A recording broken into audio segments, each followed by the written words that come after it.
আসসালামু আলাইকুম বন্ধুরা, আশা করি আপনারা সবাই ভালো আছেন। নতুন আরেকটা ভিডিওতে আপনাদের সবাইকে স্বাগত জানাচ্ছি। সৌদি আরবের ভিসা নিয়ে অনেক প্রবাসীরা বর্তমানে একটা বিপাকে পড়ে গেছে বিমান টিকিট নিয়ে। আর এই বিমান টিকিট সিন্ডিকেটের কারণে বর্তমানে টিকিটের বাজারটা অনেকটাই চড়া। আপনারা যারা বর্তমান সময়ে সৌদি আরবের আসবেন, বাংলাদেশ থেকে বিমান টিকিট কিনতে গেলে অনেকগুলো টাকা খরচ করতে হচ্ছে বাড়তি। আর এটা করার পিছনে কিন্তু সিন্ডিকেট কাজ করতেছে। বাংলাদেশের যে সিন্ডিকেটের একটা বাজার রয়েছে, সেই বাজারটা কিছুদিন বন্ধ ছিল, আবার নতুন করে চালু হয়ে গেছে।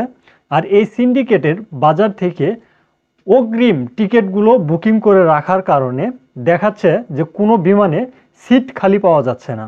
আর এই সিট যখন খালি না পায়, তখন কিন্তু এই টিকিটের চড়া মূল্য দিয়ে প্রবাসীদেরকে টিকিট কিনতে হয়। এইটা করার একমাত্র কারণ হচ্ছে সিন্ডিকেট, যাতে এই সিন্ডিকেট করে বিমানের যে ভাড়াটা, এই ভাড়াটা বৃদ্ধি করা যায়।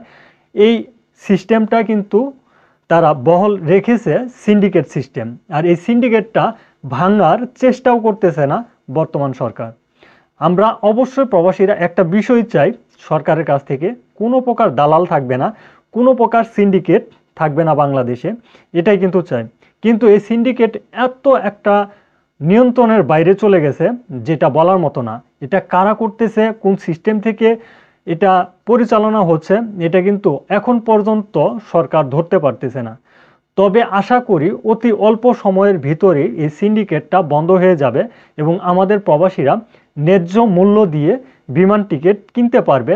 এটা কিন্তু অবশ্যই আমরা বর্তমান সরকারের কাছে অনুরোধ করে এই বিষয়টা জানাচ্ছি, যাতে বিমান ভাড়া অতি অল্প টাকাতেই আসে, যেটা ন্যায্য একটা ভাড়া, এই ভাড়াতেই যাতে প্রবাসীরা আসতে পারে, সেই বিষয়গুলো আপনারা বিবেচনা করার চেষ্টা করবেন। যারা সরকার পদে রয়েছেন তারা কিন্তু এই বিষয়গুলো দেখার চেষ্টা করবেন, কারণ দিন শেষে একজন প্রবাসী কিন্তু দেশের সম্পদ।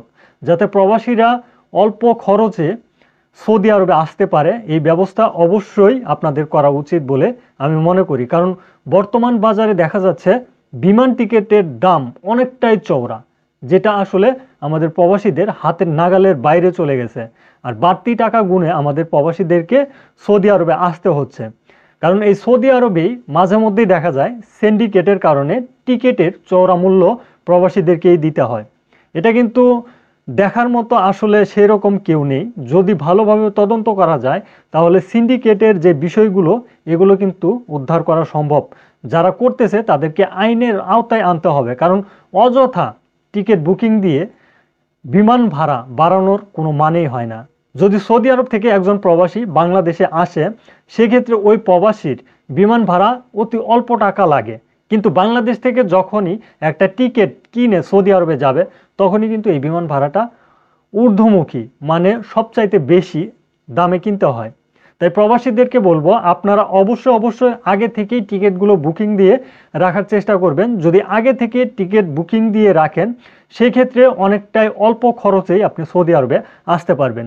যারা অ্যাকচুয়াল আসার জন্য পরিকল্পনা করতেছেন, এই সিস্টেমটা মেনটেন করতে পারেন, অথবা আপনারা লোকাল যে সিস্টেমগুলো রয়েছে, এক বিমান থেকে আরেক বিমানে যেতে হয়, এই সিস্টেমটাও মেনটেন করে আপনারা আসতে পারেন। ডাইরেক্ট কোনো বিমানে আসলে আপনাকে অবশ্যই চওড়া খরচ দিয়ে কিন্তু আসতে হবে।